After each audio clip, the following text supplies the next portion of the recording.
coming. We are so glad to see you turn out. This is a very tumultuous and painful time, and I want to acknowledge that. So it's good to see you because I also feel that this is education about our question, is it safe, is really important too. So thank you so much for coming. I'm Grace Morizawa. I'm the chair of the Peace and Justice Commission. So we're going to start with the land acknowledgement from Commissioner Vida. Oops, Vida, say your last name for me. I think, can everybody hear me? Mike. Use the mic. Okay, never mind. Thank you. So, land acknowledgements do not exist in the past tense or historical context. Colonialism is a current, ongoing process, and we need to build our mindfulness on our present participation.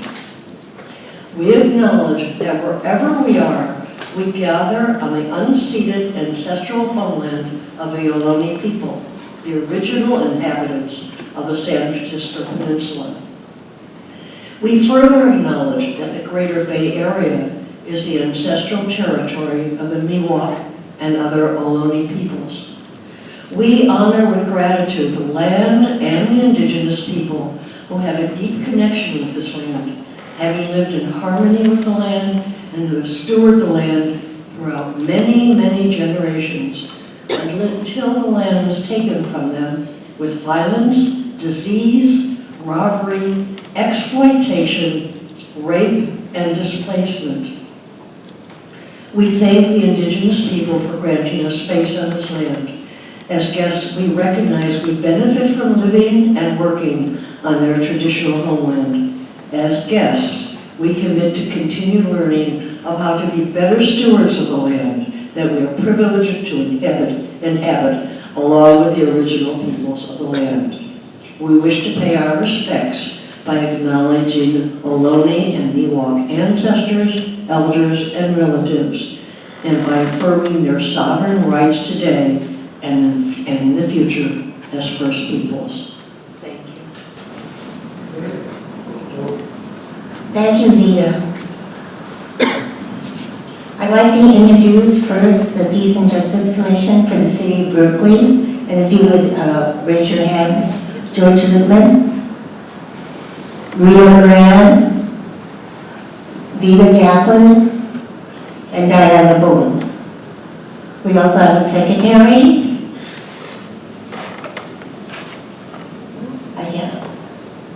Okia.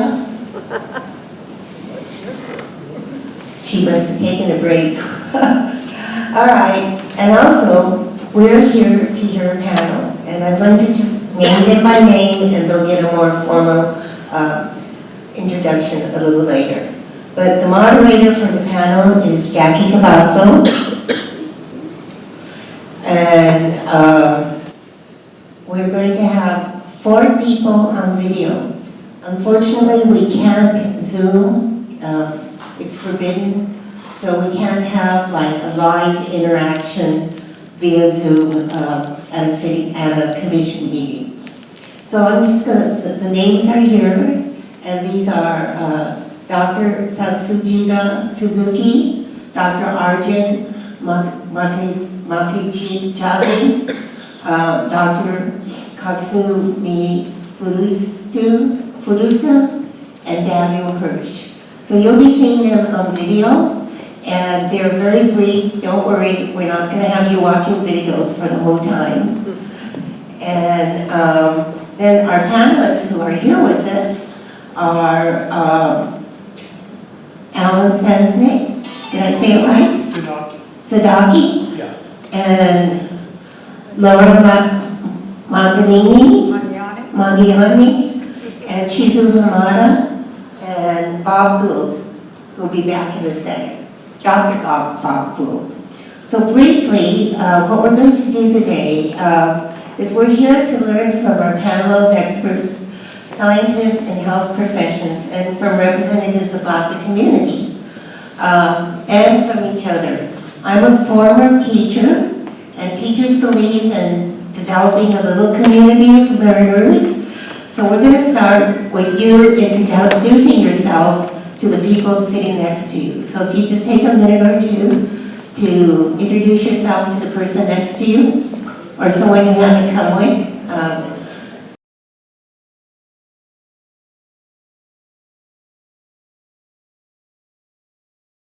As you may know, on January 1st, Councilperson Kate Harrison proposed a resolution opposing the Tokyo Electric Power Company and the plan to discharge water from Fukushima into the Pacific Ocean. The Peace and Justice Commission at the same time worked with Chizu Hamada, who also worked with Kate, to draft another resolution. We were both trying to get the resolutions to the City Council before the wastewaters were actually dumped into the ocean. Kate was able to expedite her resolution, so we supported that, and we were very surprised to find that the resolution failed. 5 people abstained, and that was enough to keep the resolution from going forward. Since then, the Japanese have released contaminated water in the Pacific twice, and I read they're planning a third release.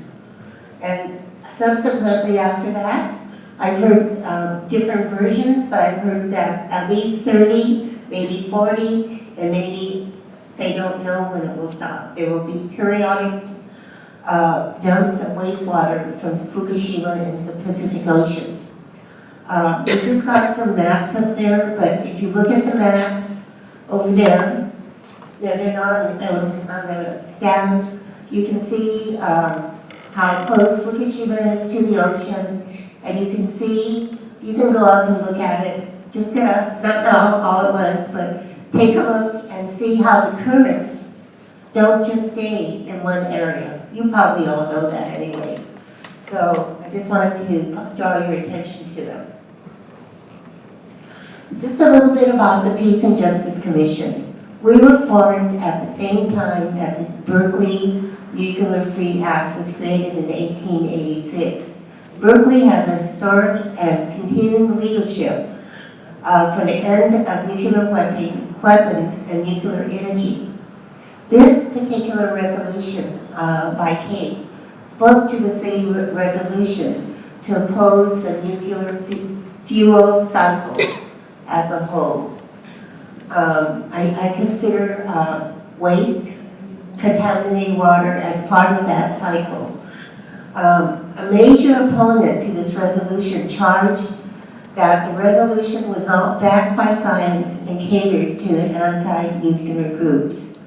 Today, we brought this panel of experts and the community members to share their expertise and insights regarding the ongoing release of contaminated water.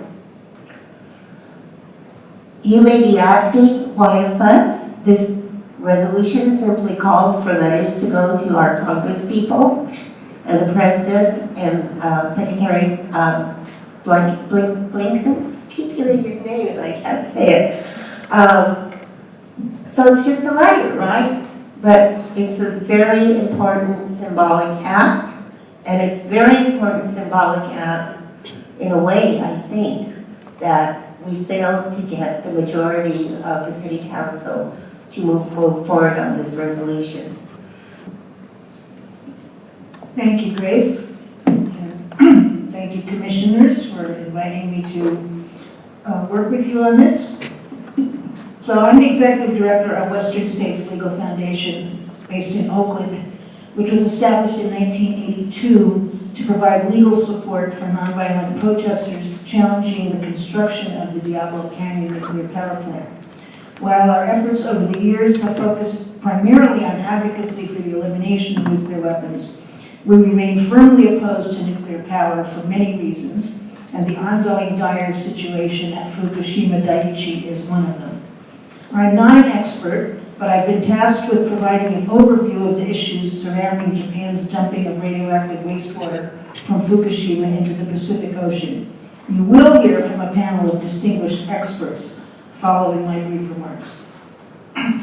The Japanese government and TEPCO, that's the Tokyo Electric Power Company, are planning to discharge over 1.3 million tons of treated water from the Advanced Liquid Processing System. You'll hear that referred to as ALPS, Advanced Liquid Processing System, stored in tanks on the Fukushima Daiichi nuclear power plant site into the Pacific Ocean for maybe more than 40 years. The first release took place in August. The third release is now underway. As a result, dangerous radionuclides could flow across the ocean to Russia, Alaska, Canada, Hawaii, and the US West Coast. There is no precedent in Japan or any other country for a disposal method such as treating a large amount of radioactively contaminated water generated from contact with molten fuel debris at a nuclear reactor after a severe accident. There is no previous experience in diluting such water with an even more enormous amount of seawater, then systematically releasing it into the ocean over several decades. This treated water will contain more than 60 radionuclides, including carbon-14, cesium-137, and strontium-90, as well as tritium, which the Advanced Liquid Processing System cannot altogether remove. Intentionally discharging radioactive water into the ocean is contrary to the intent of the London Convention and London Protocol, to which Japan is a party. Such a discharge also violates the human rights of people not only in Japan, but also in many other countries that share the Pacific Ocean. The United Nations Special Rapporteurs have expressed concern that this decision could threaten human health and the environment.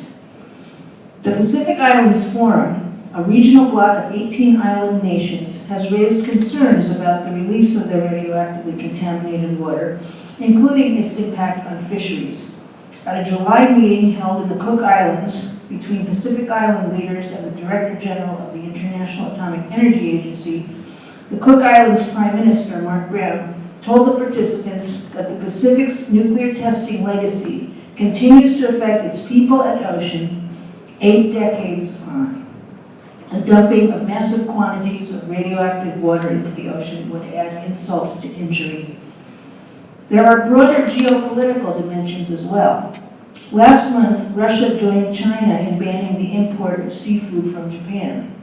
The wastewater discharges have been strongly opposed by neighboring countries, including South Korea, where large protests have taken place. China immediately banned all imports of Japanese seafood the day the release began in August, badly hurting Japanese seafood producers and exporters. In a bizarre, to my mind, response, the U.S. military has started buying Japan's seafood in bulk in an effort to offset China's ban. The seafood will be used to feed soldiers in messes and aboard vessels and sold in shops and restaurants on military bases. In an October 30th interview, U.S. Ambassador to Japan, Rahm Emanuel, characterized China's ban as a component of its economic warfare. The previous day, the G7 trade ministers called for an immediate repeal of the ban on Japanese food, stating, "We deplore actions to weaponize economic dependencies and commit to build on free, fair, and mutually beneficial economic and trade relationships." In December of last year, the U.S. National Association of Marine Laboratories issued a position paper which begins, quote, "The National Association of Marine Laboratories, an organization of more than 100 member laboratories, opposes Japan's plans to begin releasing over 1.3 million tons of radioactively contaminated water from the Fukushima Daiichi nuclear power plant into the Pacific Ocean commencing in 2023. This opposition is based on the fact that there is a lack of adequate and accurate scientific data supporting Japan's assertion of safety. Further, there is an abundance of data demonstrating serious concerns about releasing radioactively contaminated water." End quote. The state concludes with a rational, scientifically responsible recommendation, quote, "We urge the government of Japan to stop pursuing their planned and precedent-setting release of the radioactively contaminated water into the Pacific Ocean and to work with the broader scientific community to pursue other approaches that protect ocean life, human health, and those communities who depend on ecologically, economically, and culturally valuable marine resources," quote. Hello, this is Tatsu Suzuki from Nagasaki University, Japan. First of all, let me express my deepest appreciation for giving me this opportunity to share my views on this important issue for the citizens of California. Let me share my screen first. Okay, when the Fukushima accident happened, I was vice chairman of the Atomic Energy Commission of Japanese government, and also as a person who have been working on nuclear energy issues for a long time, I feel strong responsibility for the accident and also for the people affected by the accident. And that's my conviction, is to devote myself to prevent further accidents which could affect the environment and people's lives. So I'd like to express my personal views based on such conviction and how best to resolve this very social and technological difficult issue. First, treated water, called by TEPCO and METI, is not tritium water released from other normal nuclear power plants, as the former treated water may include other harmful radioactive nuclides, although its concentration is said to be lower than the regulatory standards. In fact, Tokyo Electric Power, TEPCO, reported 65% of treated water still contains radioactive nuclides higher than the regulatory standards, which was revealed by media, not by TEPCO itself, in 2018. Treated water regulatory release from nuclear power plants rarely contain such harmful radioactive nuclides. TEPCO said the second treatment will reduce the level of concentration below regulatory standards, but such demonstration was done only for a small sample.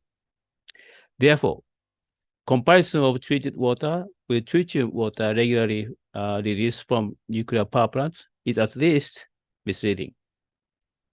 Second, the safety assessment is based on the data submitted by TEPCO and is based on a small sample of water taken from a relatively clean water, which was now released as a first step this year. My argument is this whole process is an unprecedented, long-term, very complicated engineering operation, which may require more careful assessment. I think the impacts on health and the environment could be small if everything goes well, but anything could happen. That is a lesson learned from the Fukushima accident.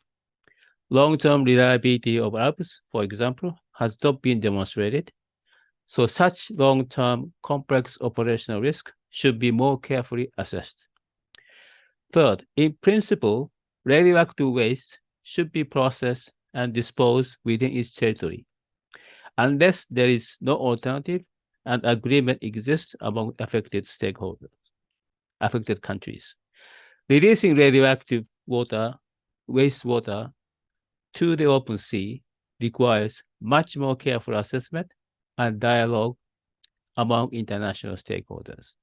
Fourth, explanations of need and timing of this release are not convincing.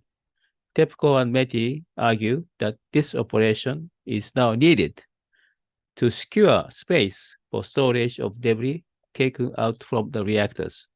But it is not certain at all when and how to take debris from the reactors. Besides, there are possible places for storage, additional storage. For example, there is a space at Fukushima Daiichi nuclear power plants nearby. In addition to scientific and technological uncertainty, lack of public trust among stakeholders is a major issue. This is a typical trans science issue, which is defined as this sentence: questions which can be asked of science and yet which cannot be answered by science. This is a famous quote from Dr. I. Weinberg in 1972. So what can we do? I have three proposals. First, stop or suspend the release of wastewater for a while, responding to the concern and opposition from the stakeholders. The second, TEP committee may set up a demonstration period for releasing the treated water for at least a year or so to prove at least reliability of outputs as well as safety of wastewater release. And alternatives can be explored during that time also. Final decision can be postponed until the end of the demonstration period. Dialogue among stakeholders can also be conducted, again, to enhance mutual trust. Third, the government can set up an independent oversight organization which should be trusted by stakeholders.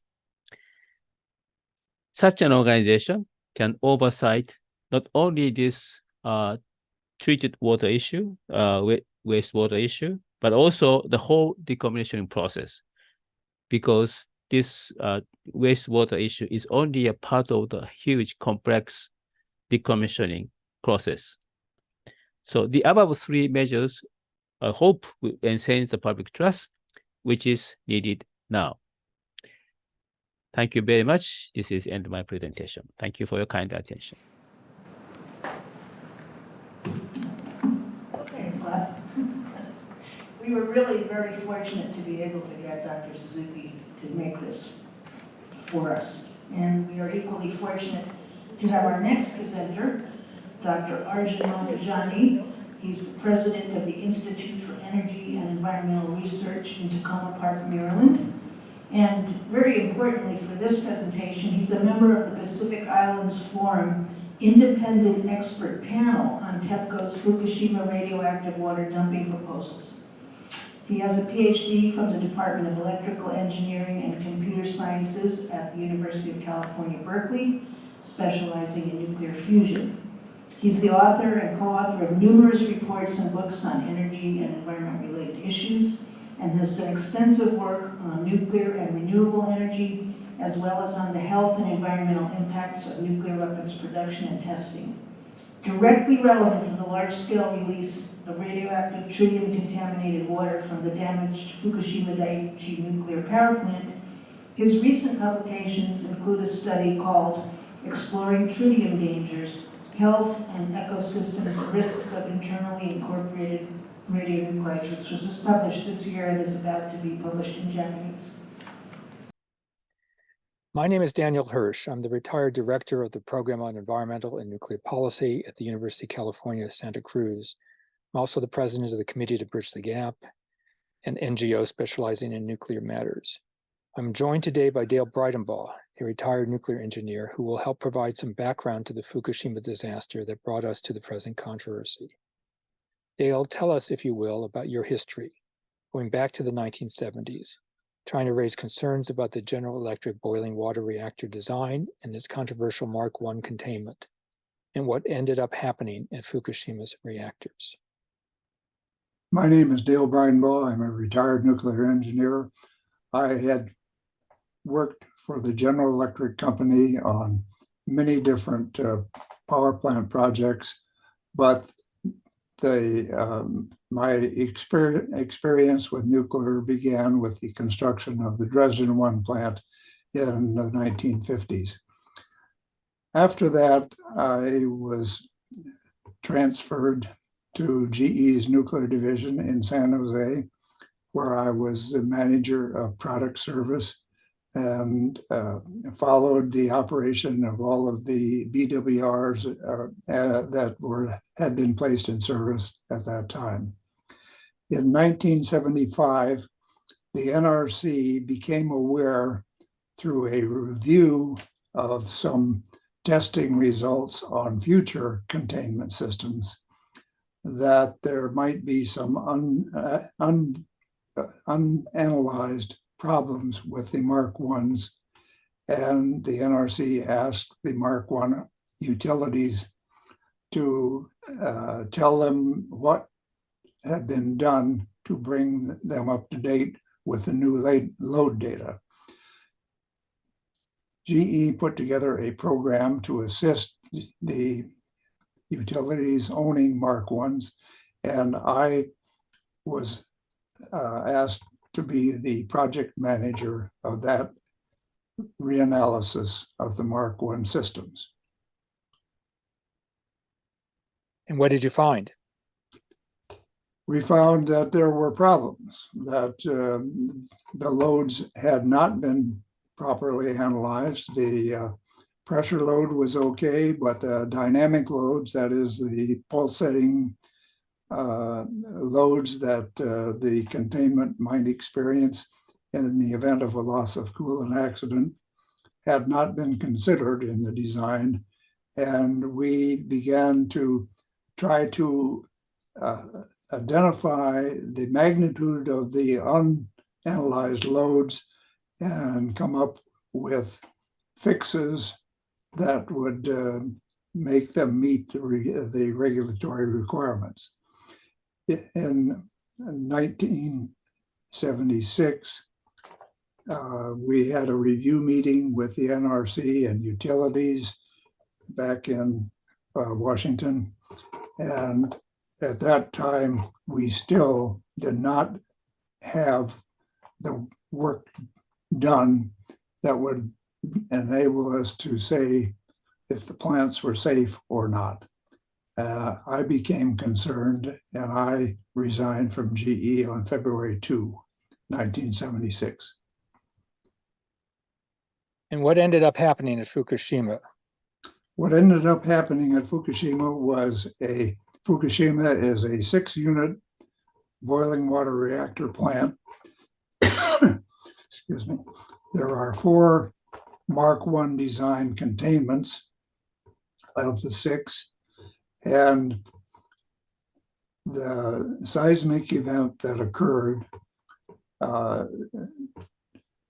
wiped out all of the external power connections to the plant and also caused failure of all the on-site emergency power.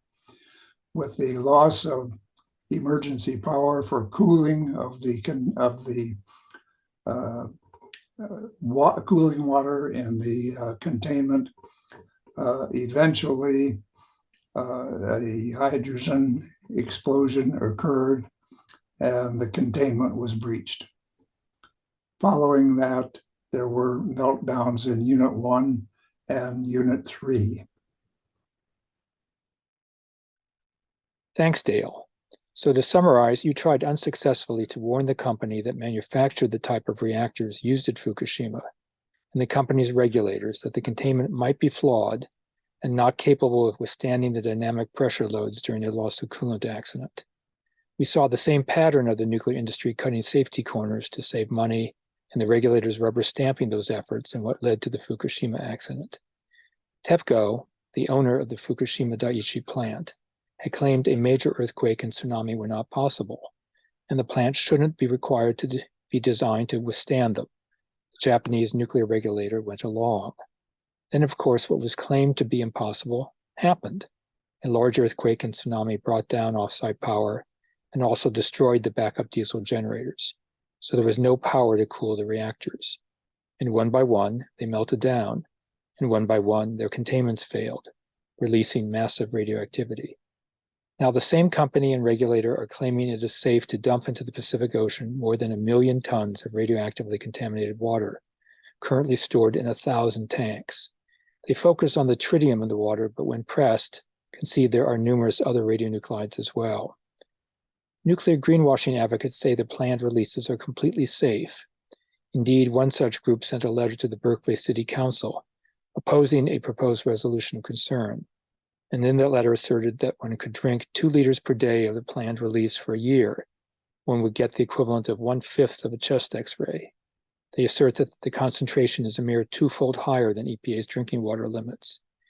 This is extremely misleading. The tritium concentrations alone in the water to be released from the tanks is 1,000 times higher than EPA's drinking water limits. Drinking water at the concentrations it is in the tanks for a year would produce the equivalent of 2,000 chest x-rays. To get around the regulatory limit, TEPCO plans to dilute the radioactive water many hundredfold. And then, of course, as has been pointed out by nuclear apologists, it will be diluted much further in the ocean. But the problem is that dilution is not the solution to pollution. It has been established for decades by the National Academy of Sciences, EPA, and all other radiation regulatory bodies that there is no safe level of radiation. Higher doses produce higher risk, lower doses produce lower risk, but there is no dose below which there is no risk. So when one proposes to dilute radioactive water to get it below a fictional regulatory limit, or even counting on the dilution in the massive ocean itself, one simply spreads the risk more widely. Furthermore, there are some biological processes that concentrate radionuclides and do so increasingly up the food chain. What we dump into the sea comes back to us in the fish we eat. To put this matter into perspective, the planned radioactive releases from Fukushima would not be the worst thing we have done to the ocean. Nuclear weapons tests released huge amounts of radioactivity into the seas. 80% of the airborne radioactive releases from the Fukushima accident itself went out to sea, much of it falling into the Pacific and incorporating itself into the marine food chain. So the proposed releases are not on par with those previous environmental insults. That said, releasing hundreds of trillions of becquerels of radioactivity over 20 to 30 years into the Pacific Ocean, as proposed by TEPCO, is not trivial, is not safe, and is not inconsequential. The same institutions that brought us the Fukushima accident are saying, trust them, this is safe.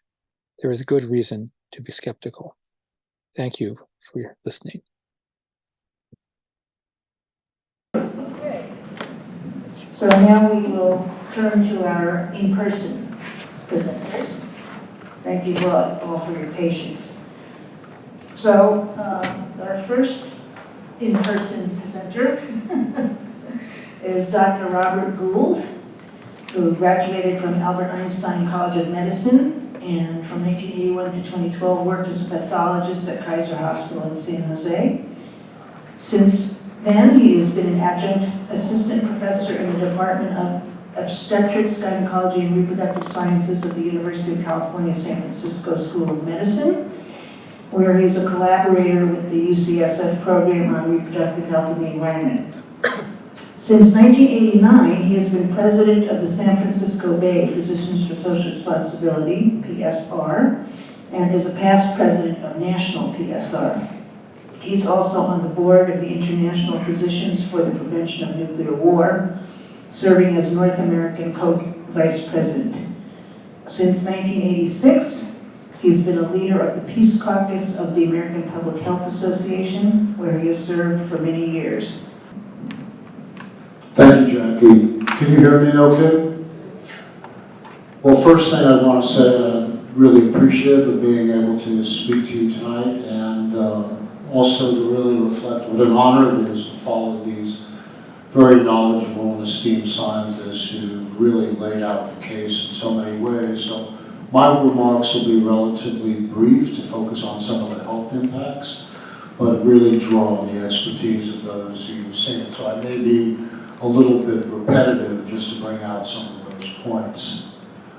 One of my colleagues, Tillman Ruff, who's an associate professor at University of Melbourne's NOSI Institute for Global Health, and also is a colleague, former president of the International Physicians for the Prevention of Nuclear War, or IPPNW, co-authored recently with Sarah Hackman, Opening the Floodgates at Fukushima, which was published in the journal Pursuit at the University of Melbourne.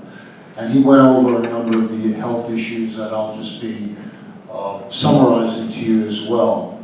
First off, just to repeat, because it bears repeating, that even after initial cleaning in terms of TEPCO's current plans of the over 1.3 million tons of irradiated wastewater, 60 to 70% of that wastewater will contain levels of radionuclides above regulatory standards, in some cases up to 20,000 times higher. And again, it's not just tritium in this water. There's also other more toxic substances that have been referenced, such as cesium-137, strontium-90, cobalt-60. All of these radionuclides have profound human health effects and effects on all other forms of life. And in the human experience, we know that they lead to genetic disorders and developmental defects, autoimmune diseases, cancer, and a host of other health conditions.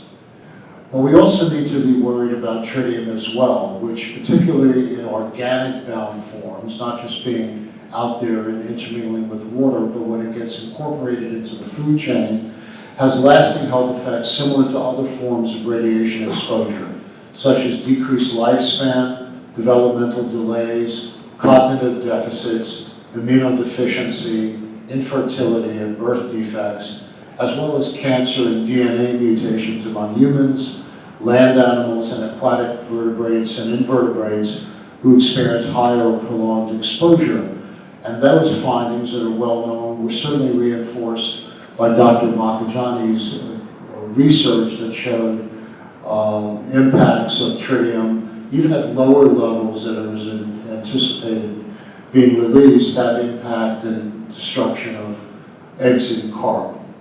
The International Commission on Radiological Protection considers tritium's beta radiation overall to be twice as biologically damaging as X-rays, and organic bound tritium 3 times as damaging as tritium incorporated into water.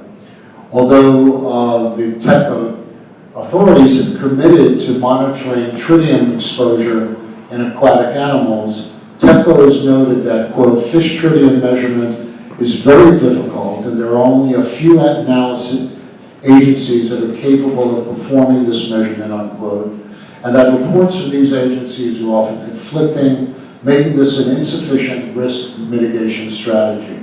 2 truths remain. Again, going back to my colleague, Dr. Ruff's work. 1, Japan has committed itself to environmental protection, and 2, the contaminated wastewater is a land-based source of pollution.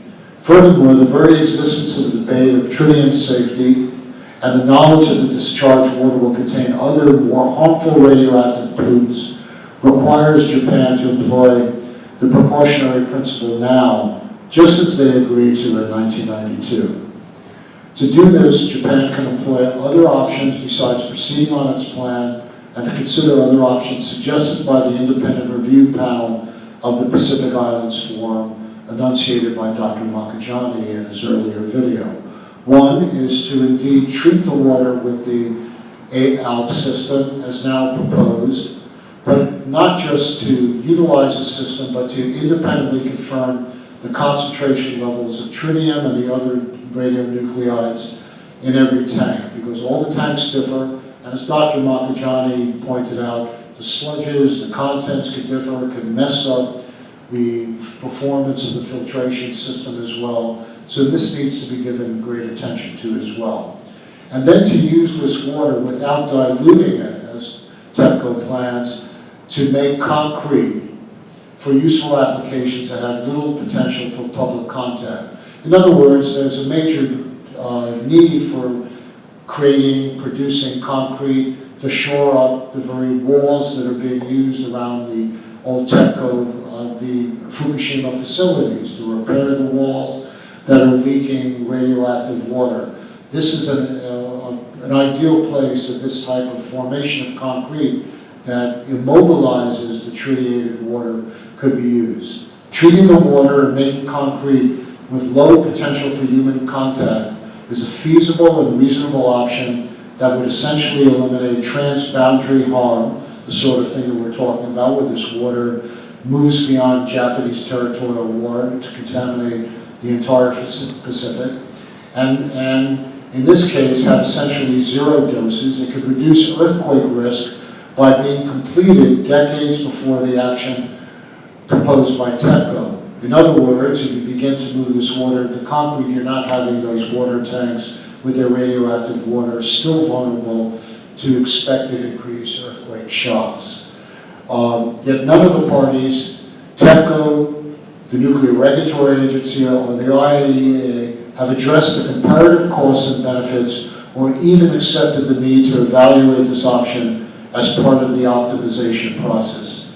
This is an option, as Dr. Makajani underscored, that should be prioritized for consideration. So thanks for your attention, and we're opening up soon to Q&A.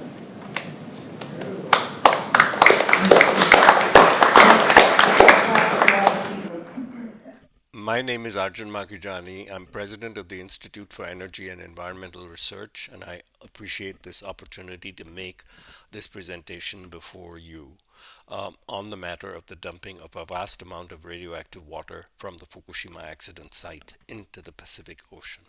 I'm a member of the expert panel of the Pacific Islands Forum and draw on the expert panel's work, but this presentation is my own and should be taken as such. I've been shocked by the extent of the failures across the board and the depth of the failures. Let me start with the scientific. TEPCO does not really know what's in the tanks because its sampling procedure is deficient and biased. When confronted with this fact, TEPCO said that it didn't matter because they would filter the water and measure the radioactivity in the water before it was dumped and make sure that it conformed to the norms. Well, what if the filtration system didn't work adequately and the water was too radioactive? Well, they would run it through the filtration system again. One IAEA representative who is fine with the idea that we don't know what's in the tanks right now, significant, there have been measurements, but they're biased. Admittedly, they did not deny that they are biased when confronted with that fact. Said we could run it through 300 times. This is clearly a technical failure. Some tanks contain sludges. The sludges could be drawn into the filtration system and gum up the works. There's no indication that the filtration system has been tested for the kinds of water, the extent of radioactivity. Some of the tanks contain very little radioactivity of the types that have to be filtered out, like strontium and cesium. Some tanks contain huge amounts of strontium. The ratios of strontium and cesium vary by tens of thousands of times.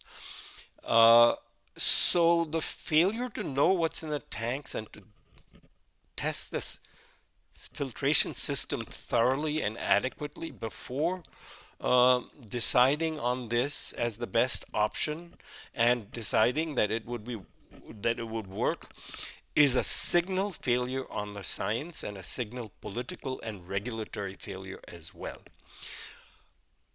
The power company has done a required regulatory environmental impact assessment. This assessment is deficient on a number of grounds, as my colleagues on the expert panel have pointed out.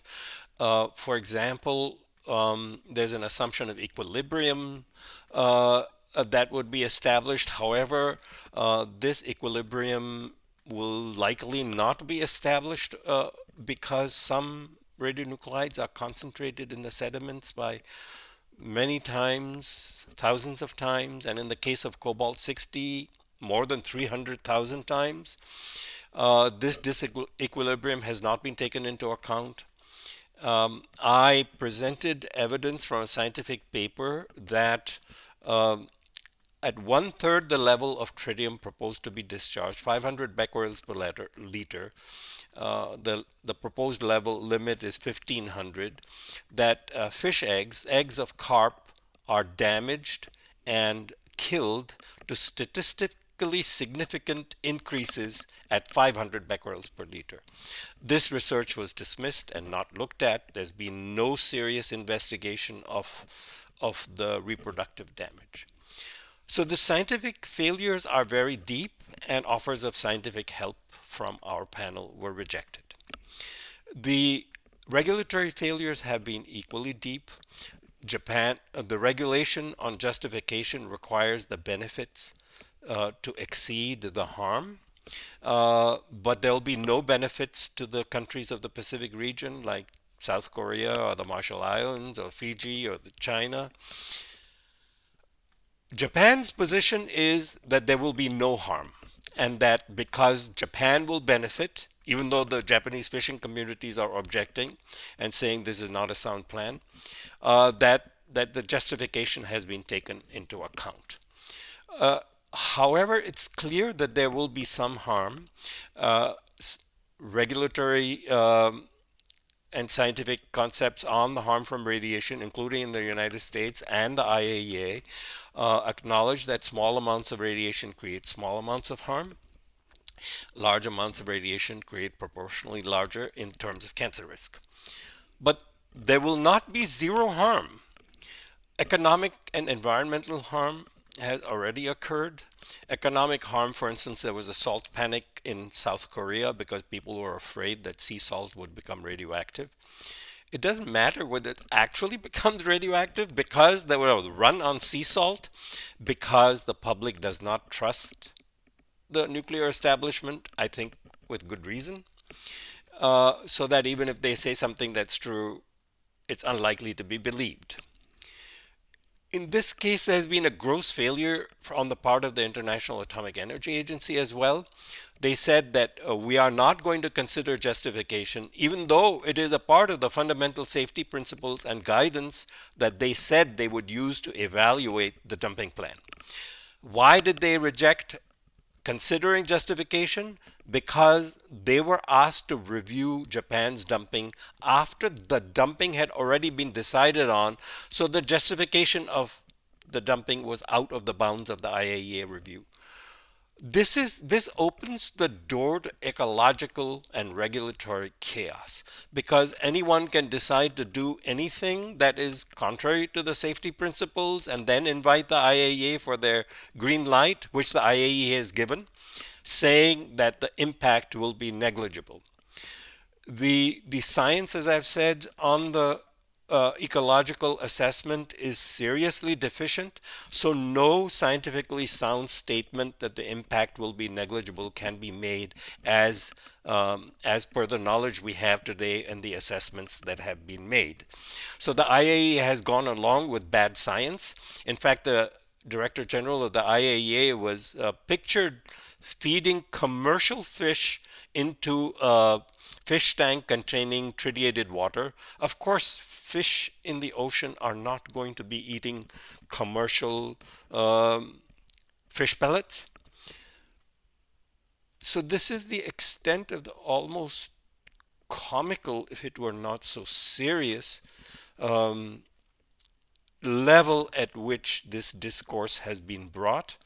The expert panel presented an option, an alternative: filter the water as now planned, and then make concrete with little human contact, potential for human contact with that water. I did the dose calculations. The tritium particle, beta particles would not penetrate the concrete because they are low energy beta particles. There's no gamma radiation with tritium. That option was rejected by the IAEA and Japan with no serious review, even though the expert panel did research on this topic, including looking at how much concrete is being used on Japan. Your opposition to this dumping is fully justified. There is an alternative that's much safer that will prevent ocean dumping. We know that we are hugely damaging the oceans and that we need to stop. This is an egregious violation. The appeal that other countries are dumping, like China or South Korea or the United States or France, is not, because somebody else is doing it, is not a justification for Japan to do it. Finally, I suspect that Japan is planning to open a plutonium separation plant sometime in the near future. Their dumping will be hundreds of times the rate from Fukushima, dumping of tritium. And Japan should answer whether this dumping is a prelude to a much vaster pollution of the Pacific Ocean. So I think your opposition to this is very justified, and I'd be happy to help you, um, in any way that I can technically in the future, should you want to call on me. Thank you very much. Okay. My name is Laura Magnani, and I'm here representing the Strawberry Creek Friends meeting in Berkeley, which is just a few blocks from here. I live on Virginia Street in Berkeley, across from the North Berkeley BART station. Friends have been deeply disturbed, both about nuclear weapons from the moment they were used in Hiroshima and Nagasaki and up until now, and about nuclear power, at least since Diablo Canyon. The news that Japan has begun dumping nuclear wastewater from the Fukushima Daiichi nuclear power plant is of the utmost concern, environmentally, morally, and spiritually. We have only one planet. And to begin dumping this partially treated wastewater into the ocean for at least the next 30 years is extremely alarming. You have already heard about the scientific concerns, including the fact that 70% of the seafood we eat comes from the Pacific Ocean. But we are not just concerned about what people may end up eating, but what the animals and plants of the ocean may be absorbing for the foreseeable future. Friends have what we call testimonies, issues that we've come to understand and witness to as bedrock to our beliefs. My Friends meeting has what it calls a testimony on Earth care, originally adopted in 2010 and updated in 2021. There's a quote in this statement from the revered British Quaker Rex Ambler. Quote, "In the distress of the earth, we can hear the calling of God to care. Just as in the past we heard God in the sufferings of the poor, the commonwealth of people and the commonwealth of the earth have become inseparably interrelated and interdependent. Our thinking about God and the world and the way we live in relation to them must now begin recognition of that fact."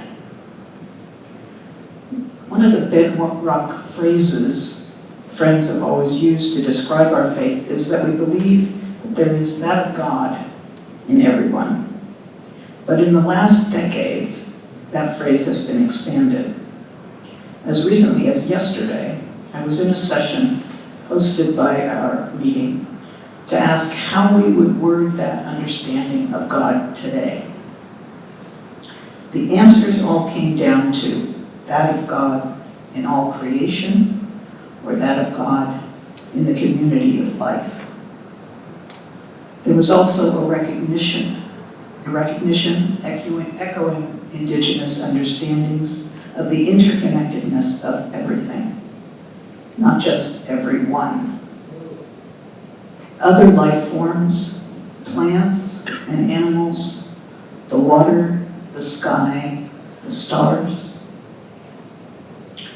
My understanding is that 5 out of 9 city council members abstained in June on the vote on the resolution to oppose the dumping of this contaminated water. I want you to just pause on that for a moment.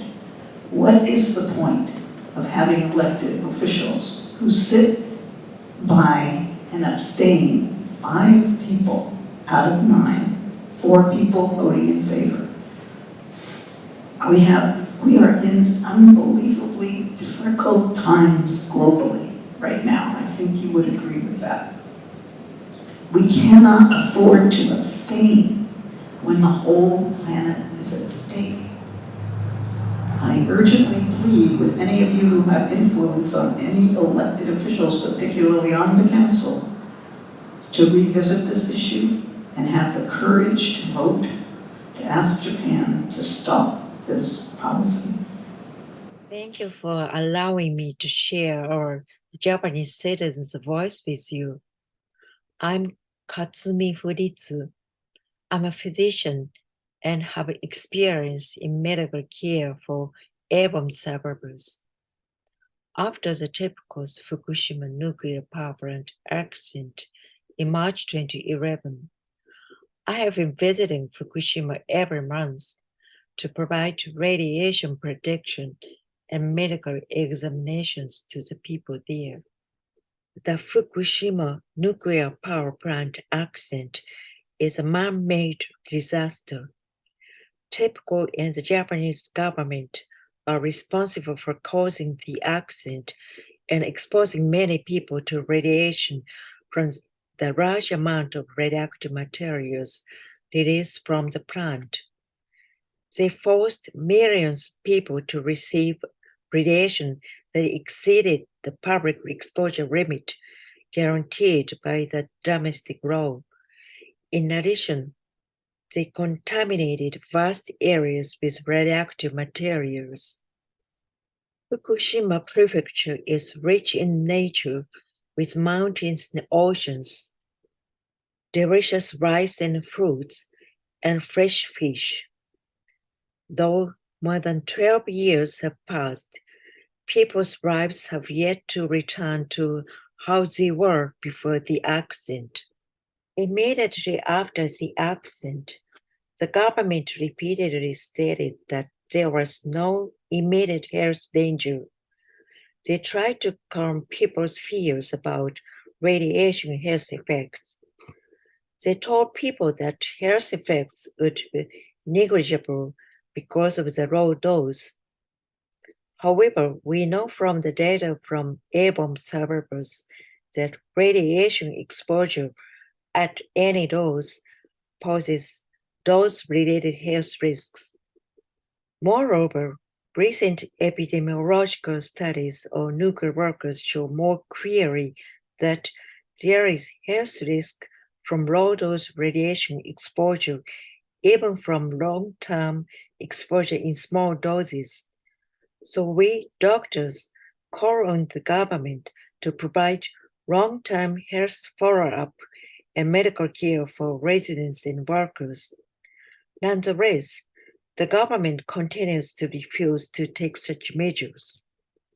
Furthermore, the Japanese government and TEPCO began discharging radioactive contaminated wastewater into the Pacific Ocean this August.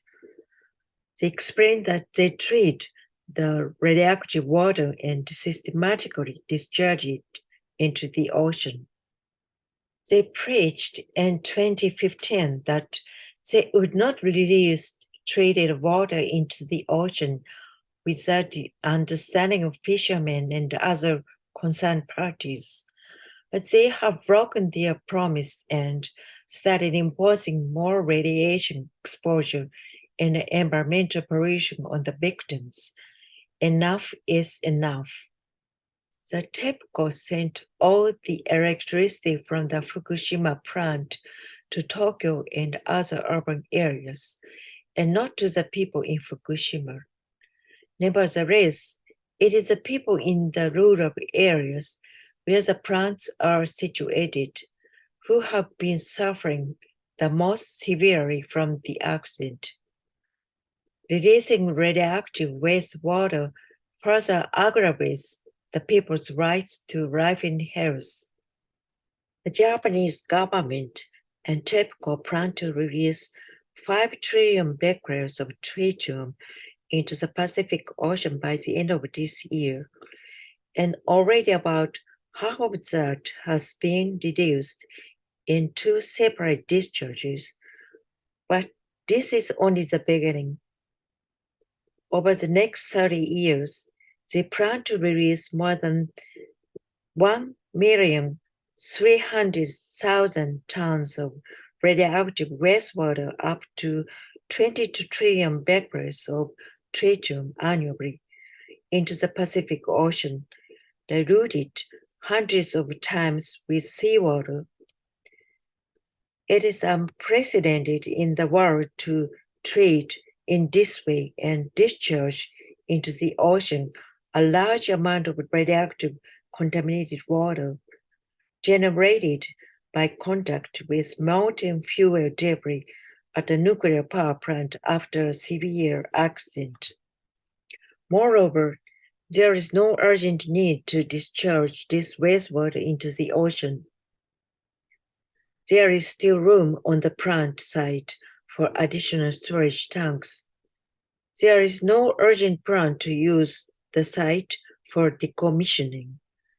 Experts have proposed alternative, safer land-based storage methods. It is possible to fundamentally stop the generation of contaminated water if the Japanese government decides to do so and invest the necessary funds.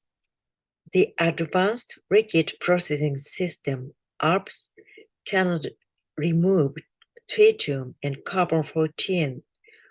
Tritium is an isotope from hydrogen readily taken up by living organisms. Over the past decade, the experts revised the biological effects assessment of tritium's beta radiation. They confirmed the risk is at least double the previous one. Carbon-14 diffuses and distributes in the environment and ecosystems and is readily concentrated in the food chain when taken up by organisms. With its long half-life of about 6,000 years, carbon-14 might affect the environment for a long time. In addition, there are more than 60 radionuclides in the wastewater, including cesium-137 and strontium-19, which ARPS cannot completely treat. A fisherman in Fukushima says, "Poison is poison, no matter how diluted." I agree with him. He also said, "The sea is our workplace, the source of our life, and spiritual home. We have inherited it since time immemorial, and we must pass it on to many generations to come. The ocean is home not only for humans, but for many other creatures as well." I learned a lot from the fisherman's words. I have heard similar words from the people of the Marshall Islands and other Pacific islands. They are still suffering from the negative legacy of nuclear tests by the nuclear powers. They refuse to add more of the burden of nuclear in the Blue Pacific. They are living without the benefit of electricity made by nuclear power plants. You, the people who live on the west coast of the United States, also share the Pacific Ocean. The radioactive materials released from the Fukushima nuclear power plant, even if diluted, will eventually reach you living on the other side of the Pacific Ocean. We cannot allow the Pacific Ocean, which we share with so many people, to be further contaminated by radiation for the benefit of one government and one corporation, Japan and TEPCO. We have questioned and negotiated with the Japanese government many times. Still, they have yet to give us any satisfactory answers. We, the citizens of Japan, are against Japan and TEPCO's discharging the radioactive wastewater. They have begun the discharge, but should stop it soon. Thank you very much for your attention. And our next presentation is by Alan Sanaki, who I understand is representing the Berkeley Zen Center. Thank you, Jackie, and thank you, Commission, for inviting me to speak briefly. And thank you to all of you for your attention to this issue. I'm remembering, so I live at Berkeley Zen Center. I'm the abbot of Berkeley Zen Center, which is about 3 blocks from here, just up the street on Russell Street. And I'm gratified to say that our community, members of our community, have been active in opposition to nuclear energy, nuclear weapons, nuclear war for more than 40 years. And I hope that we can continue, and I hope we can have some influence on Berkeley City Council. I am remembering March 11th, 2011. I was with a gathering of Buddhist activists in India. And all of us are committed to the principle that we're bound to the awakening of all beings together. That is sort of the prime directive of our practice, to recognize the interdependence of all life and to allow that life to flourish.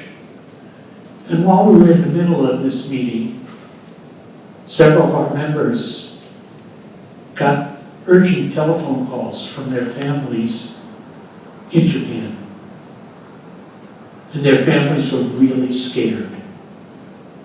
And they were scared. And we were all stunned. And the effect of this, 12 years later, has not ebbed. Buddhist clergy, and in fact all clergy from all faiths in Japan, rushed up north to the area of Fukushima to deal with the victims of the tsunami and to deal with the unimaginable and also still unclear ramifications of the nuclear disaster that had happened there. And now what we're doing, what TEPCO and the Japanese government is doing, is endeavoring to re-traumatize the people of that community, to re-traumatize the people who depend upon the ocean for their livelihood, and to spread that toxicity around the globe. There's a Zen Buddhist saying that I really appreciate. There's no place in the world to spit. There's no place where you can thoughtlessly discard anything.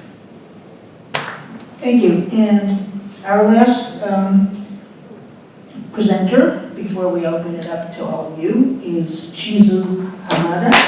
Chizu is a business owner and a spokesperson for the No Nukes Action Committee, a group of Japanese citizens, Japanese Americans, and others who came together after the March 11th, 2011 earthquake, tsunami, and meltdowns at the Fukushima Daiichi nuclear power plant. As a Berkeley resident, Chizu initiated the proposal to the Berkeley City Council to oppose the release of wastewater into the Pacific. And let's give her a round of applause for that.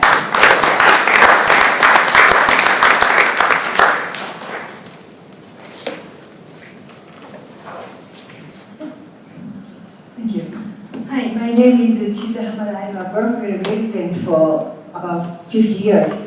I'd like to thank people be here, and I'd like to thank Berkeley Peace and Justice Commission to invite me today and help me to bring the resolution to the City Council together.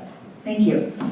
I like Berkeley because I think many people in Berkeley are liberal and they accept the diversity. And when I submitted my letter to the council member, Kate Harrison, for asking to introduce and adopt the resolution about don't nuke the Pacific, to the Berkeley City Council, I thought the Berkeley Council would pass this resolution smoothly because the Berkeley City Council had already adopted Berkeley Nuclear Free Act in 1986, and in 2013, the resolution to reduce Fukushima Daiichi nuclear dangers unanimously. I remember that in the year to the city council I went, and then for the public comment for this resolution. We know the Pacific Ocean connects Fukushima and the West Coast and San Francisco Bay. After Fukushima meltdown catastrophe, radioactive materials reached to the West Coast. When I wrote the letter to the Kate Harrison May this year, Japan was about releasing the radioactive wastewater into the Pacific Ocean in summer, despite many people's opposition. I think you learned the wastewater is not safe for the ocean ecosystem and human health, and there are alternative ways to handle other than dumping to the ocean. But the government of Japan and TEPCO have been deceiving the people in Japan and the world, saying the wastewater is safe and no problem for dumping. That was the same kind of lie as former Prime Minister Abe quoted when he wanted to invite the Olympic to Tokyo. We have to remember TEPCO had been hit many facts from us and made the meltdown catastrophe look as light as possible. For example, TEPCO's former president asked employees to not use the word of meltdown, to use core damage instead. And he later admitted it was a sort of cover-up. In 2018, the media disclosed the data that there were more radionuclides besides tritium in the treated water. And TEPCO had to admit that 70% of already treated water doesn't meet the safety regulation to dump to the ocean. And TEPCO promised to not discharge wastewater to the ocean without related parties' understanding. But they broke this promise shamefully. After TEPCO started discharging on August 24, about 150 people sued the government and TEPCO on September 8 and asking to stop discharging. The people were already victimized by the meltdown. And the intentional discharge is the second aggression to these people. And taking away the human right of being lived peacefully. And the plaintiffs said it is not clear what kind of radionuclides and how much in the wastewater. But most people in the world, and even in Japan, they believe the wastewater is safe because it's treated. The huge amount of tax money was spent for treated water is safe campaign, and people are easily brainwashed. I wanted the city of Berkeley to adapt the resolution and lead the world to be aware of the danger of dumping the wastewater to the ocean. And that awareness helps to stop the dumping. As I was born in Japan, which had experienced the nuclear bombs in Hiroshima and Nagasaki, I am deeply concerned with the serious harms of radiation. I believe all nuclear weapons should be abolished and also must stop all promotions of nuclear electric power, which existence are dangerous and should not be coexisted with human lives. Thank you.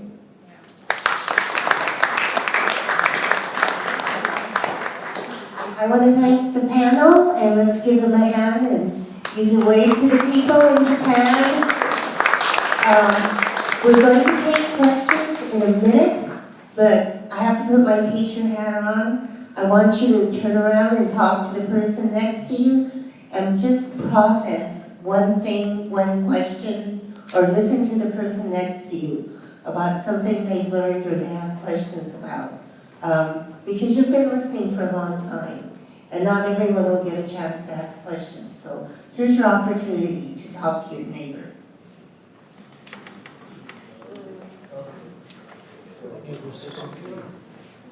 No?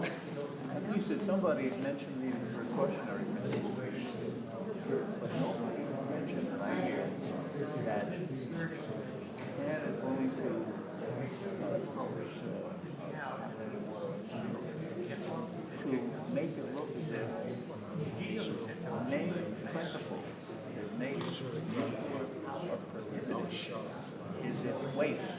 It's like take the waste and throw it in the ocean and then have, do it.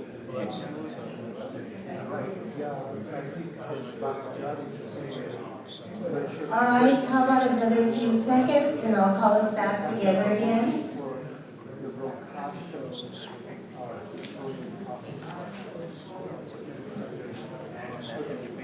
You. All right.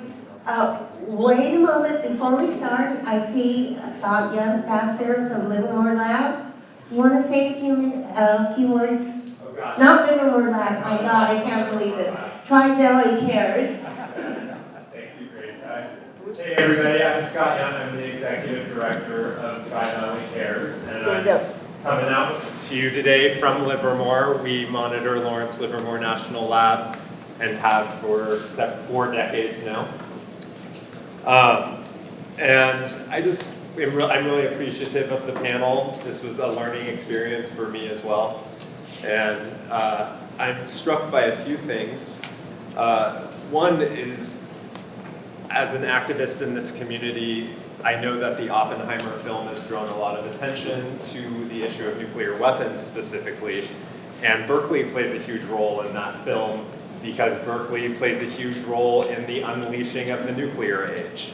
And I just wanted to add the kind of obvious point that this is partly why Berkeley is an appropriate place to pass a resolution like this. Berkeley has an important voice, somewhat like Livermore does, although a little bit differently. Livermore is a site where there's an ongoing nuclear weapons laboratory and nuclear weapons research and design. But I just want to echo and give kudos to the Commission for taking on issues like this and remind you that Berkeley is a place where this should happen. It kind of is the activist family, as Grace brought up at the beginning, of nuclear weapons activism. So keep up the fight. I also just wanted to make a point that after the Fukushima disaster, there was kind of this moment where nuclear power had to face the real threats that it poses, because the whole world was watching it on TV and hearing about it every day. And amazing or important things happened, like the San Onofre nuclear power generating station in Southern California in 2013 announced it was going to be decommissioned, mainly because it had major operational problems, but also because it posed a clear threat after Fukushima, being right on the coast of California. PG&E announced it was going to decommission Diablo Canyon, although it has since backed away from that and is backtracking. As time passes from this disaster, the industry, both the nuclear weapons and nuclear power industries, are being emboldened about environmental releases. Right now, Livermore has announced that over the next 15 years, it's going to be increasing the releases of tritium into the air from its site by 10 times to over 3,000 curies a year. And this is just routine releases of radiation. The NRC, which oversees the nuclear power of the United States has chronicled dozens and dozens of large tritium releases into water from American nuclear power plants that are all aging and having operational problems and having minor releases of radiation, but the NRC is completely complacent in these releases. Each of these releases are in safe amounts and under regulatory limits. But the problem is that they're happening more frequently and in larger quantities and all over the place. And nobody's taking into consideration the cumulative impacts on our planet and on people of these releases all over the place. So this precedent-setting release of radioactive tritium and other elements into the ocean in Japan both further emboldens these other actors who are now going to say, well, we're not releasing as much as they're releasing in Japan, while also perpetuating this problem where the cumulative impacts of it happening all over the world and all over the country is just not being analyzed. And Berkeley being a place where the precautionary principle is literally enacted into law has such an important voice for us. So, from Livermore, I'm wanting Berkeley to keep up this fight. Hey, thank you, Scott. We are running out of time, but we're not going to take 10 minutes to summarize. We'll take a few minutes, but I really want to invite you, even though our experts from the East Coast and Japan and Santa Cruz aren't here. We do have some experts here on the panel. I'm wondering what came of the lawsuit you mentioned in Japan, who brought it and what court heard it? This lawsuit filed after already discharging. And then actually people are waiting, and lawyers especially waiting for fishermen to join. Otherwise, they thought not a really strong force, just local people. And then people that in the catastrophe time were in Fukushima area. Now some people escaped to the other area, but those people, finally I think some fishermen agreed to join this lawsuit. That's why it happened. They were thinking even 2 years ago when they announced for their decision to release, they wanted to sue the government and TEPCO, but anyway, this time finally fishermen joined. So it's 150 people, 151 people, and then end of October by deadline, they are asking join more people for the plaintiffs. I don't know how many people joined. I was kind of Googled it, but I didn't find out how many people joined. But this will be a good lawsuit that people cannot put the eyes aside from the, discharging, still giving the, awareness that doing this, and they really wanted showing for what is really bad for discharging. And then this is the second victimized, cannot be allowed to hurt these people. So it's very important, I think, lawsuit. I'm David Spooey, Circle of Concern. It's a group that's been working for more than 40 years at the campus entrance in University Avenue in protest for the government of the United States giving money to the university to make nuclear weapons. And most people who come to the university, they don't really realize that this great effort is going on to all of us at the university. So this is something, we do it every Sunday, 2:30 to 3:30, and Thursday, every 12 to 1. And it's like an intense response to all the students and people listening on all sides. We were going to throw another couple banners to show, but we didn't bring that, just a very small one. I'll show you for this one. Anyway, so, but our group has been doing this intensely in every way, so if anyone has a chance to join us, we need you. But it also will help in any way with the effort that this gathering we're doing here. So, thank you for everything. Thank you, David. Thank you. Unless there are other questions, I think I'm sorry, I see two hands up. In the back, and then the person in front, please. I'm very loud, so fine. My question is, what experts we should believe? Because we have experts here, and there are other experts out there saying like important, it's okay, and they also have very credentials. So how do we, as normal people, what do we choose to believe? I'm very confused now, like listening to this and then reading other materials and information. You know, in education we call that dissonance, and you have to have dissonance to learn. So I think you've taken an important point by being confused. Maybe Jackie, do you want to make a comment about the experts? Yeah, this is what we, sometimes in litigation, we call this a pissing match between experts. I think that we have to use our critical thinking faculties, and we need to look at what is in our experience, what we've seen happening around the world, what makes sense. We have to look into these allegations that facts have been falsified or things have been covered up. That can be documented. You don't have to just take their words for it. You can find the documentation yourself. So maybe it's a little bit of work.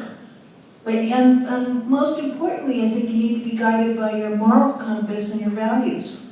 And to me, this is a no-brainer. Now, I've been working in this field of nuclear stuff for 40 years. I've been immersed in it. But this is a no-brainer. This is what the precautionary principle was designed for. This is a textbook case. This has never been done before. It's a 40-year experiment on the globe, and the globe is already in deep trouble. So I think you need to raise questions. You need to question allegations that are made, look for your own documentation, and then see how your values align with what you figure out. What can we do? For one, we are going to have our next Peace and Justice Commission will be in January 8th, is that what we decided? We meet at 7:30 here in the building. You're welcome to come as a citizen and initiate something. 7 o'clock. Oh, yeah, 7 o'clock. Or as a commission, we are considered a body of the city government. So we are unable to act, but as citizens, you're able to bring the petition, bring the resolution, ask for the resolution again, go bring a delegation to talk to your city council member or to the mayor. But we will be here, and we are certainly willing to work on next steps that you initiate with us. So with that, this is an official meeting of the Peace and Justice Commission. So I am going to declare the meeting adjourned. Thank you, everybody.